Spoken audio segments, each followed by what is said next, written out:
Assalamualaikum warahmatullahi wabarakatuh. Kali ini kita akan belajar mengenai jurnal khusus perusahaan dagang bersama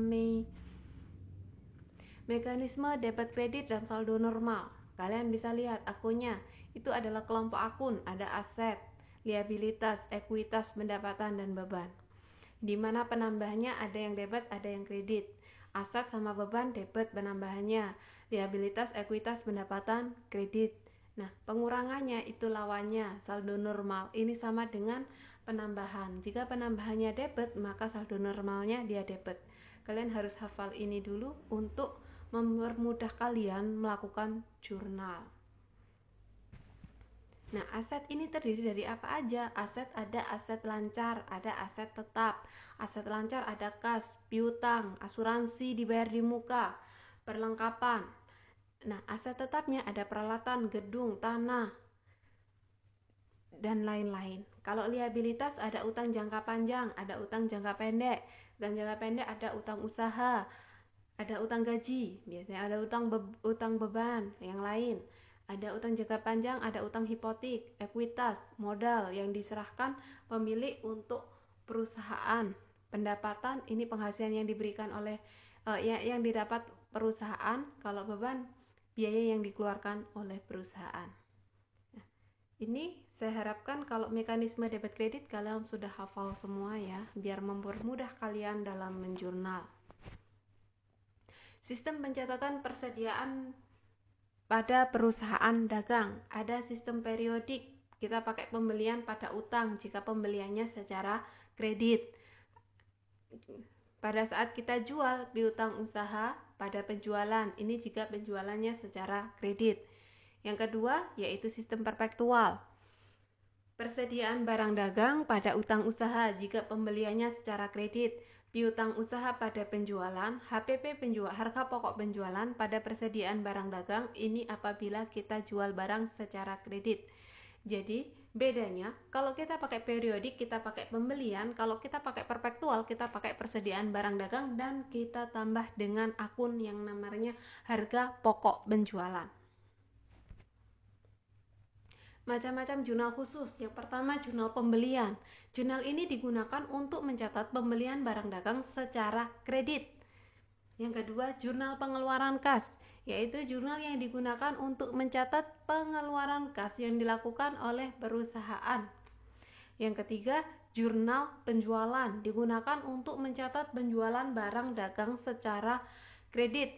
Yang keempat, jurnal penerimaan kas digunakan untuk mencatat penerimaan kas yang diterima oleh perusahaan secara tunai. Jurnal umum digunakan untuk mencatat transaksi yang tidak dapat dicatat di 4 jurnal tersebut. Contohnya apa? Retur pembelian, retur penjualan. Dia nggak masuk ke 4 jurnal itu, maka masuklah ke dalam jurnal umum. Kita contohkan pakai soal. PD Bintang Jaya pada tanggal 2 Juni 2020 dibeli barang dagang dari PT Mulya sebesar 5.300.000 syarat 2/5 N/30 faktur nomor 301. Ingat ada syarat pembayaran, maka di sini dia pembeliannya secara kredit, maka masuklah ke dalam jurnal pembelian. 2/5 N/30. Saya pernah mengajarkan ini di kelas 10. Mendapatkan potongan 2% apabila dia membayar 5 hari setelah tanggal faktur dan paling lambat membayar 30 hari setelah tanggal faktur dan tidak mendapatkan potongan.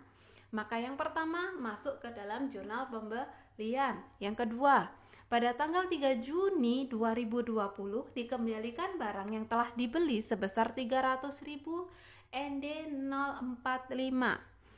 Nah, di sini ada pengembalian barang yang telah dibeli, berarti yang namanya retur pembelian.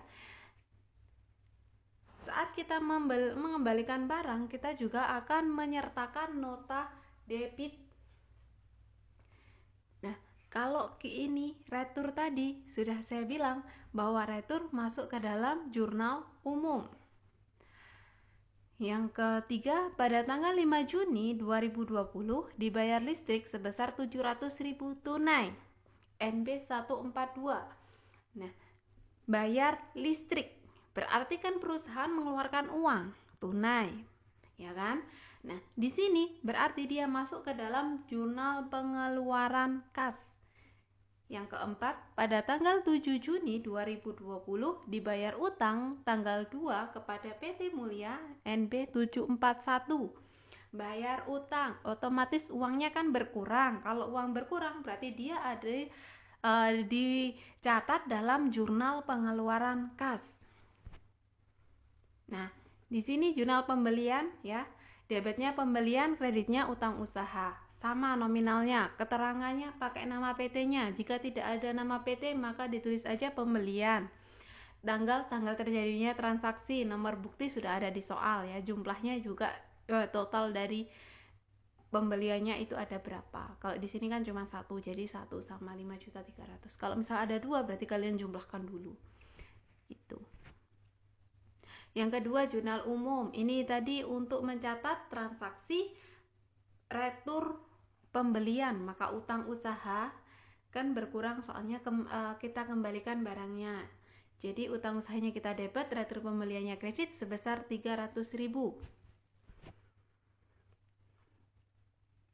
Nah, di sini jurnal pengeluaran kas. Di jurnal pengeluaran kas, saat kita membayar listrik, maka tanggalnya tanggal 5, nomor bukti 142, keterangannya PT PLN, utang usaha nggak utang kan ya, berarti dikosongkan saja, pembeliannya kosong, terus serba-serbi, keterangannya beban listrik, nah jumlahnya 700.000. Kreditnya potongan pembelian apa kas, karena kita kan mengeluarkan uang tunai, otomatis kasnya yang berkurang 700.000. Yang kedua, tanggal 7 PT Mulia, ini saat kita bayar utang ke PT Mulia, utang usahanya kita kan tadi 5.300.000, kita kembalikan 300.000, berarti utang kita masih 5 juta. Nah, utang kita 5 juta kita masukkan ke ada kolom utang. Dari tanggal 2 ke tanggal 7 itu masih dalam periode potongan apa enggak? Kan 2/5. Kita hitung bersama-sama. Setelah tanggal faktur, berarti setelah tanggal 2, 3, 4, 5, 6, 7, berarti dia masih dalam periode potongan. Caranya gimana? 5 juta kita kalikan 2, kita bagi 100 sama dengan 100.000. Kasnya kita bayarnya ke PT Mulia, maka utang usaha 5 juta dikurangi dengan potongan pembelian 100.000, maka yang kita bayar adalah 4.900.000. Untuk jumlah ke bawah itu kita lihat di atasnya, kalau misalnya ada 1 berarti kan langsung turun. Misal utang usaha hanya ada 1 berarti sama 5 juta. Jumlah yang diserba-serbi 700.000, potongan pembelian 100.000. Kas 5.600.000 karena 4.900.000 ditambah dengan 700.000. Debit kredit harus sama. Jika punya kalian masih berbeda, berarti ada yang salah dalam pengerjaannya. Yang kedua, PT Bintang Jaya. Pada tanggal 5 Juni 2020 dijual barang dagang dari PT Jaya kepada PT Jaya sebesar 10.250.000 secara 2/7 faktur nomor 401 HPP 850. Nah, ada syaratnya, berarti dia masuk jurnal penjualan. Yang kedua, pada tanggal 7 Juni 2020 diterima kembali barang dagang yang dijual sebesar 250.000, nomor bukti 145, HPP-nya 50.000. Berarti dia kan retur penjualan, diterima kembali. Nah, masuk ke dalam jurnal umum. Yang ketiga, pada tanggal 10 Juni 2020 dijual barang dagang sebesar 4 juta tunai. Berarti kita kan terima uang kalau tunai, maka masuk ke dalam jurnal penerimaan kas.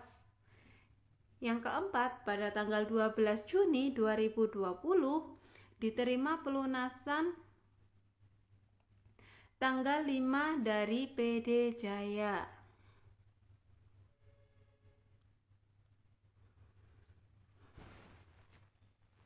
Kalau kita terima pelunasan, berarti kita kan dapat uang masuk ke dalam jurnal penerimaan kas.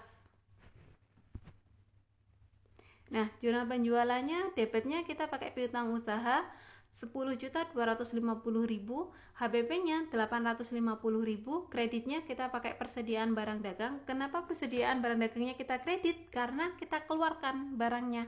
Nah, besarnya sama dengan HPP 850.000, penjualannya 10.250.000. HPP dan persediaan barang dagang, jika tidak tersedia di soal, maka kalian harus membuat kartu persediaan agar tahu berapa HPP-nya, berapa persediaan barang dagangnya untuk di jurnal penjualan ya. Keterangannya sama, nama PT, terus nomor bukti. Kalau nggak ada nama PT bisa pakai penjualan, tanggalnya, tanggal terjadi transaksi, dan jumlah seperti biasa dijumlah aja ke bawah.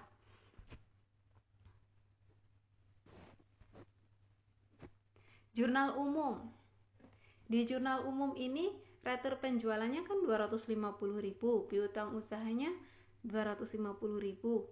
Dia kan utangnya 10.250.000, dikembalikan 250.000, otomatis kan piutangnya kita kurangkan juga. Nah, persediaan barang dagang harga pokoknya 50.000. Sama ini caranya. Kalau nggak ada di soal, berarti kalian harus membuat kartu persediaan untuk mengetahui jumlah persediaan barang dagang dan harga pokok penjualannya.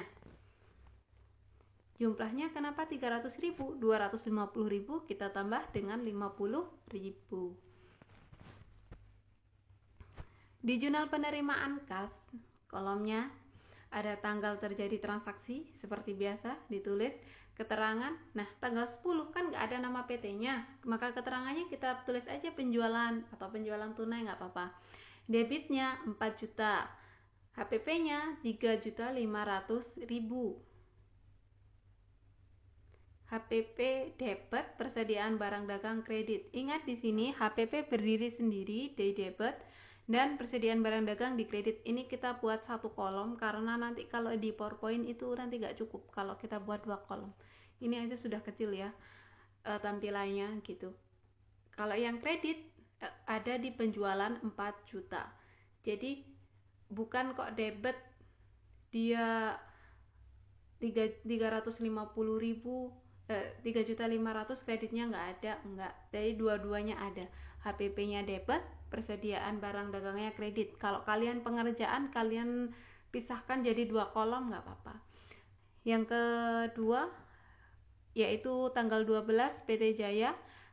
Nah, kita tulis dulu piutangnya berapa, kan 10 juta dikembalikan 10.250.000, ada retur 250.000, maka 10.250.000 dikurangi 250.000 hasilnya kan 10 juta, taruh di piutang usaha.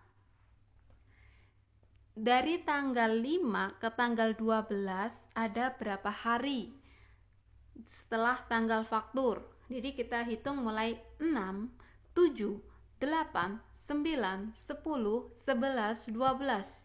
Nah, dia masih dalam periode potongan, maka kalikan 2. 10 juta kali 2 bagi 100, 200.000. Kasnya yang kita bayarkan, maka 10 juta dikurangi 200.000 sama dengan 9.800.000.